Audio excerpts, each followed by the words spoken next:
En Afrique du Nord, le peuple algérien est sur le point de s'émanciper définitivement. La guerre d'Algérie s'achève avec la proclamation de l'indépendance du pays le 5 juillet 1962. Paradoxalement, le nombre de victimes s'accroît alors.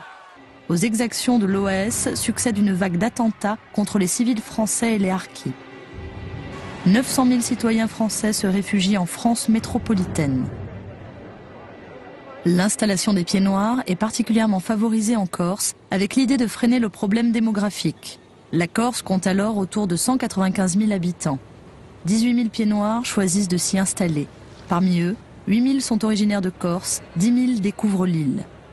Le gouvernement revalorise alors le budget de la Somivac. La société de mise en valeur de l'agriculture de la Corse avait été créée en 1957, puis laissée de côté. Elle est mise au service des nouveaux venus. La Somivac propose des exploitations clés en main. Une ferme avec habitation confortable, hangar et logement pour les ouvriers. Les Pieds-Noirs obtiennent des prêts à des taux extraordinairement bas pour les acquérir. Ces privilèges créent malaise et frustration chez les agriculteurs corses. Ils n'ont pas le réflexe de solliciter des aides et assistent en spectateurs à la transformation de l'agriculture de l'île et à la métamorphose d'une terre qui était encore stérile quelques années auparavant. Le déséquilibre est accentué par le fait que les agriculteurs Pieds-Noirs arrivent avec une expérience des méthodes modernes de travail de la terre adaptées aux moyens qu'on leur offre. La tension grandissante sur l'île attire l'émission 5 colonnes à la une. La mise en valeur devait être faite par les Corses, avec les Corses. Et ils ont le sentiment que ce n'est pas respecté. Eh bien, je crois que c'est une question qui demande à être mise au point. En fait, au départ, les Corses, naturellement, ont été assez sceptiques sur l'entreprise de mise en valeur qui était faite. Et les premiers lots que nous avons dû attribuer l'ont été à des rapatriés, faute de candidature corse. Les journalistes contredisent ces propos en révélant que la Somivac, n'ayant pas obtenu les crédits initialement prévus pour moderniser l'agriculture corse, a par contre reçu un financement du ministère des Rapatriés. En échange, le ministère a réclamé l'attribution de 75% des lots pour les réfugiés d'Afrique du Nord. Entre les années 60, installation de la Somivac, repatriement des colons ou des gens d'Afrique du Nord, pour le long qui se sont en majeure partie installés sur la côte orientale, mais il y en a quelques-uns ici. Pendant 11 ans ou 12 ans, c'est jusqu'aux années 71-72, il n'y en avait que pour eux. Bon, premièrement, ils connaissaient les systèmes que nous, agriculteurs ici, on ne connaissait pas, parce que c'est vrai qu'il n'y avait pas toute la paperasse qu'on a maintenant, il n'y avait pas tous les dossiers à faire, donc nous, on ne faisait pas de dossier. C'était une facilité pour eux d'avoir tout l'argent qui était mis de côté pour l'installation des agriculteurs, spécialement des gens revenant d'Afrique du Nord.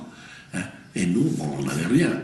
Dans un Maroc qui a connu l'indépendance beaucoup plus tôt que l'Algérie, Joseph Torre a continué à exploiter sa ferme sans inquiétude.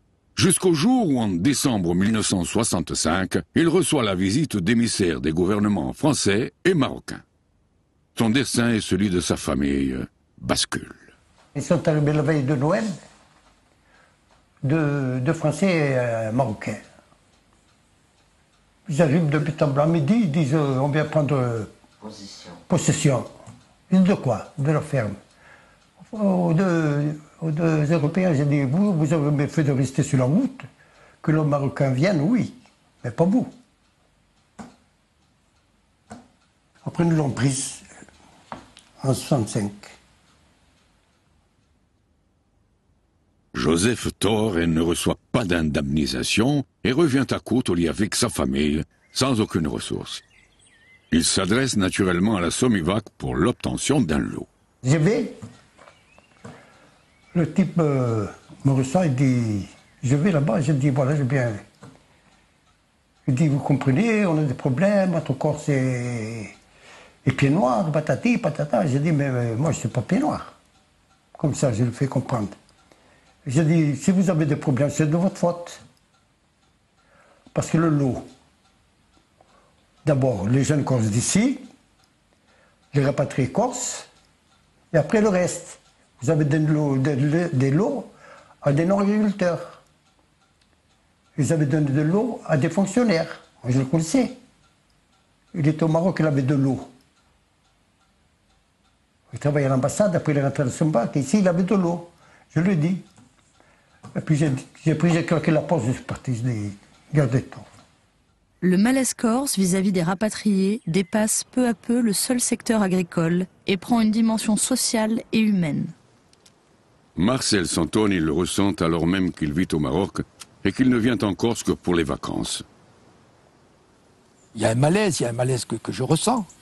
Je ressens parce que je le ressens peut-être plus à Pietros qu'à Ajaccio, parce que les gens de Pietros ont des propriétés à la plaine. Maison Pieracci, qui était sur la commune de Pietros, c'est la plaine orientale.